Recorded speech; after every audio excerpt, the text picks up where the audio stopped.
Et ce qui est frappant, c'est que l'homme,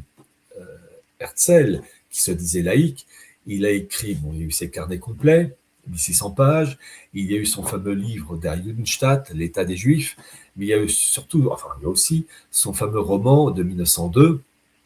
Alt-Neutland, qu'on peut traduire littéralement en français Vieux Nouveau Pays, qui raconte l'histoire de son héros, Frédéric Löwenberg, qui, comment dire, voyage et qui passe en terre d'Israël, enfin en terre de Palestine à l'époque,